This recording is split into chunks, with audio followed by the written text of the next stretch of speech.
Hi, I'm Dominic Cooper and you're watching Backstage.com.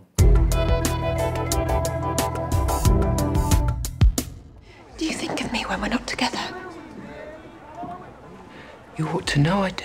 I play Charles Grey in the movie The Duchess, which is a very traumatic tale of a lady in the 18th century who had quite a ferocious marriage with her husband, the Duke, and who finds love in my character, who later became Prime Minister. And it's about her involvement and her influence on society in that time. I mean, I found I was very drawn to the piece. You have so many ways of expressing yourselves, whereas we must make do with our hats and our dresses.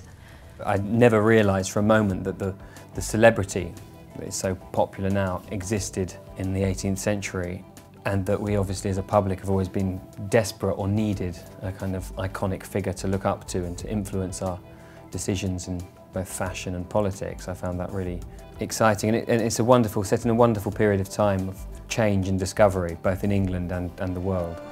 I think of you all the time. I always have. I think the History Boys, for me, opened many more doors and allowed me to meet the kind of directors who I wanted to be meeting. And it was a piece of work in which I was very proud of. Beautifully written piece of work that was always possibility for discovery, and you could always find new ways to play the character, even after 3 years. So, and then to be given the opportunity to make a film of that is something that you never really have the chance to do. When you do a play, it's kind of after a lot of hard work, it suddenly vanishes, and it's only kept in people's memories, which is kind of the beauty of it. But it was so great to have that, and to always have that as a piece of work, as a film. So I suppose, I don't know, not breakthrough, but it certainly introduced me into meeting more directors. The more scripts you start to receive, you have to become more selective with what you're going to. You could end up just spending your entire life reading scripts, and it's quite sad because you stop reading books so much. It's really annoying. I'm just constantly reading books. And there's a lot of stuff that is not very appealing for you that's around, and it's quite difficult sometimes to have the vision and the forward thinking of how this will come off the page. That's certainly something, a point that I'm at the moment. I think I need to make a very distinctive decision now about what the next project will be.